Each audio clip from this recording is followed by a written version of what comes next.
ఏం పొడిచినవా?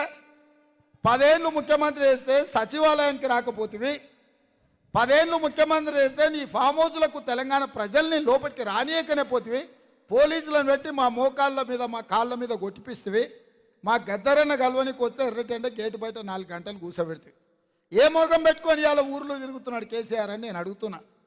ఓడిండు కాబట్టి, ఉద్యోగం ఊడింది కాబట్టి ఇవాళ మళ్ళా అచ్చుకనో పుచ్చుకనో చేసి కొంగ జపం చేస్తున్నాడు.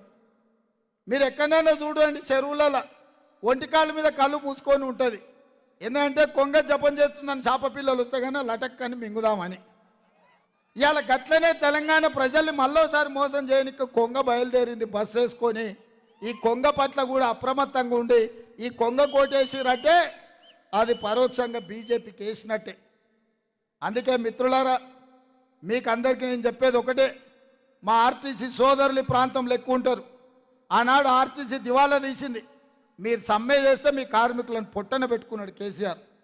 కానీ మేము వచ్చినాక ఈడ మా అక్కలు చాలా మంది ఉన్నారు. మా ఆడబిడ్డలకు ఆర్టీసీలో ఉచిత ప్రయాణం ఇచ్చి నెలకు 350 కోట్లు, ఇప్పటికి 1369 కోట్లు ఆర్టీసీకి ప్రభుత్వం నుంచి కట్టినాం. దివాలా నుంచి ఆర్టీసీని బయట పడేసినాం. మా అక్కలు మా ఆడబిడ్డలు అమ్మగారింటికి పోవాలన్నా అత్తగారింటికి పోవాలన్నా ఇంటి ఆయన మీద కోపం వస్తే చెప్ప పెట్టకుండా అమ్మ ఇంటికి పోవాలంటే కూడా చేతుల సిల్లి గవ్వ లేకుండా బస్సు ఎక్కిపోయేటట్టు చేసినాం. యాదగిరి గుట్టకు లేకపోతే భద్రాచలంలో రాముల వారిని దర్శించుకోవాలంటే ఒక్క పైసా పెట్టుబడి పెట్టకుండా దేవుళ్ళను గుళ్ళను దర్శించుకునే పరిస్థితి తెచ్చినాం. అదే కాదు, రాజీవ్ ఆరోగ్యశ్రీ ద్వారా మీకు 10 లక్షల రూపాయలు వైద్యానికి ఉచితంగా ఇచ్చినాం. ఆడబిడ్డలకు 500 రూపాయలకే ఇవాళ సిలిండర్ ఇస్తున్నాం. కేసీఆర్ మోడీ కలిసి 1200 చేస్తే ఇవాళ ఆడబిడ్డలకు 500 రూపాయలకే సిలిండర్ ఇస్తున్నాం. ఇంటూ కరెంటు చూస్తే కరెంటు షాక్ కొట్టినట్టు ఉండే 200 యూనిట్లు పేదోళ్లకు ఉచితంగా కరెంట్ ఇచ్చి ఇవాళ పేదల్ని ఆదుకున్నాం. అదేవిధంగా పేదవాళ్ళకి ఇల్లు కట్టుకోనికే 4,50,000 ఇల్లు 22,500 కోట్లతోటి రాష్ట్రం నలుమూలల ఇందిరమ్మ ఇల్లు పేదోళ్ళకు కట్టుకోనికే 5 లక్షల రూపాయలు ఇవాళ ఉచితంగా ఇస్తున్నాం. 30,000 నిరుద్యోగులకు 3 నెలల ఉద్యోగాలు ఇచ్చినాం. బీసీల జనాభా లెక్క కట్టి వాళ్ళ జనాభా ప్రకారం నిధులు ఇవ్వాలి, వాళ్ళ జనాభా ప్రకారం రిజర్వేషన్లు ఇవ్వాలి అని ఇవాళ బీసీ జనాభా మనం లెక్క కట్టినాం. హైదరాబాద్ నగరానికి కృష్ణా గోదావరి జలాలు తెచ్చి ఈ ప్రాంతంలో తాగునీటి సమస్య తీర్చినాం. మెట్రో రైలు వేసినాం, ఔటర్ రింగ్ రోడ్ కట్టినాం, అంతర్జాతీయ ఎయిర్పోర్ట్ వేసినాం. ఇన్ని చేసిన మనం ఈసారి మన ప్రభుత్వం ఉంది, మన ప్రాంతాన్ని అభివృద్ధి చేసుకోవడానికి పూర్తిగా మనకు అవకాశం ఉంది.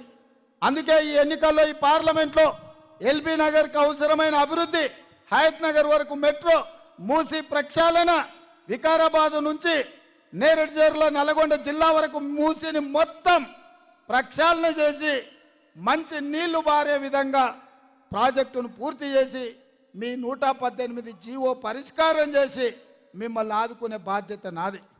మరి ఇన్ని పనులు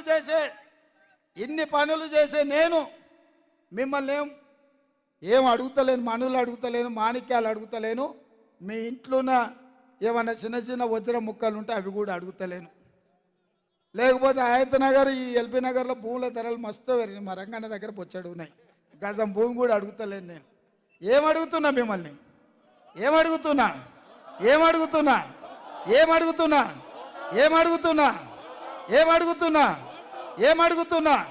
ఎవరి కోసం?